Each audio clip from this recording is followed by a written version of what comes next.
Hello everyone, నమస్తే, అస్సలం వాలేకుమ్. Welcome back to మోసిన్స్ world అండి.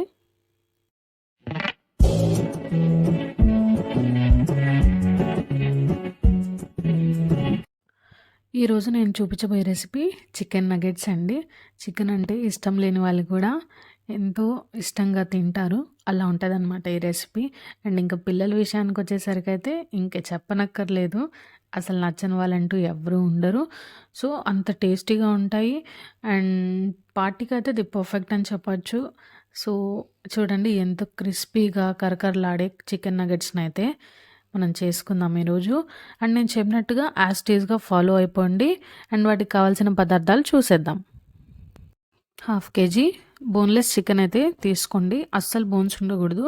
నీట్గా అయితే వాష్ చేసి పక్కన పెట్టేసుకోండి. వాటర్ అంతా డ్రైన్ చేసేసుకోండి.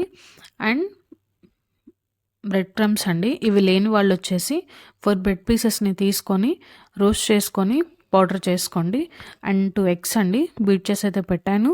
Soya sauce, salt and chilli flakes అండి. ఇవి లేని వాళ్ళు మిర్చిని కొంచెం రోస్ట్ చేసుకొని పౌడర్ చేసుకోండి. 10 నుంచి 12 వెల్లుల్లిపాయలు. సో ఇవన్నమాట వాటికి కావాల్సిన పదార్థాలు అయితే. ఇంతకుముందు నేను చికెన్ అయితే చూపించాను కదా, ఆ చికెన్ అయితే మనము గ్రైండ్ చేసుకుందామండి. అండ్ ఈ చికెన్లోకి ఇందాక చిల్లీ ఫ్లేక్స్ చూపించాను కదా, అవి కూడా యాడ్ చేసేసుకుందాము. చిల్లీ ఫ్లేక్స్ మొత్తం అయితే వేసేసుకోకండి, స్పైసీ అయిపోతాయి. ఒక 4 టేబుల్ స్పూన్స్ వేసుకోండి. అండ్ ఇందులోకి సోయా సాస్ కూడా యాడ్ చేస్తున్నాను నేను. అండ్ ఇందాక చూపించినట్టు వెల్లుల్లిపాయలు కూడా యాడ్ చేశాను.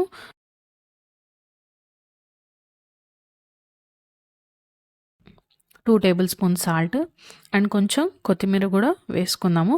సో ఇప్పుడు మనం దీన్ని నీట్గా గ్రైండ్ చేసుకున్నాము. చూడండి, ఇప్పుడు దీన్ని మనం సపరేట్ బౌల్లోకి అయితే తీసేసుకుందాము.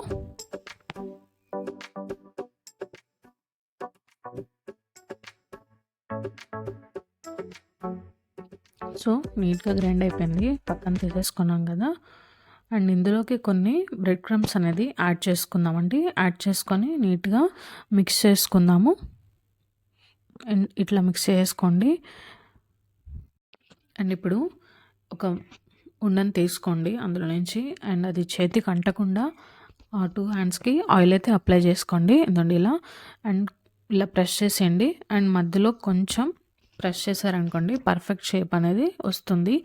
అండ్ ఇలా తయారు చేసుకున్న దాన్ని మనం ఎగ్ అయితే బీట్ చేసి పెట్టుకున్నాం కదా, అందులోకి ఒకసారి డిప్ చేయండి. అండ్ ఇలా డిప్ చేసిన దాన్ని బ్రెడ్ క్రమ్స్లోకి రోల్ చేయండి. అండ్ అగైన్ ఎగ్లోకి డిప్ చేయండి. అండ్ మళ్ళీ బ్రెడ్ క్రమ్స్లోకి అయితే రోల్ చేసుకోండి. అండ్ ఎందుకు 2 సార్లు చేయమంటున్నానంటే, ఇది టేస్టీగా క్రిస్పీగా రావాలంటే డబల్ టైం అయితే చేయాల్సి ఉంటుంది. సింగిల్ టైం చేసి మేము డీప్ ఫ్రై చేసుకుంటామంటే అది అంత టేస్టీగా ఉండదు. సో అందుకని డబల్ టైమ్స్ అయితే చేసుకోండి అని నేను చెప్పాను. క్రిస్పీగా తినాలి, మేము టేస్టీగా ఉండాలంటే చేసుకోండి ఇలా. అండ్ ఆయిల్ అయితే వేడైపోయిందండి. సో ఇప్పుడు మనం ఇలా చేసుకున్న వాటిని ఆయిల్లోకి అయితే వేసేసుకుందాము. ఒక్కొక్కటిగా వేసుకుందామండి. మీడియం ఫ్లేమ్లో పెట్టుకొని మాత్రమే ఫ్రై చేసుకోండి. ఇలా చక్కటి కలర్ వస్తుంది మీకు. మీడియం ఫ్లేమ్లో పెట్టి మాత్రమే మీరు రోస్ట్ చేసుకోండి, ఫ్రై చేసుకోండి. లేకపోతే సరిగ్గా లోపల ఉడకదు. పైన వచ్చేసి కలర్ వచ్చేస్తుంది, లోపలంతా పచ్చి పచ్చిగా ఉంటుంది. సో ఫైనల్లీ మన చికెన్ నగెట్స్ అయితే రెడీ అయిపోయండి. చూడండి ఎంతో మంచి కలర్ అయితే వచ్చాయి కదా. ఇది నేను మీడియం ఫ్లేమ్లో పెట్టి చేసుకున్నాను కాబట్టి ఇంత మంచి కలర్ అనేది నాకు వచ్చింది. సో డెఫినెట్గా మీరు కూడా ట్రై చేయండి. అండ్ మీకు ఎలా కుదిరిందో నాకు కామెంట్ చేయండి. సో నా వీడియో కనుక నచ్చినట్టయితే please do like, share and subscribe to my channel. Thank you so much. And next మీకు ఏ రెసిపీస్ కావాలో కూడా నాకు కామెంట్ చేయండి. Thank you.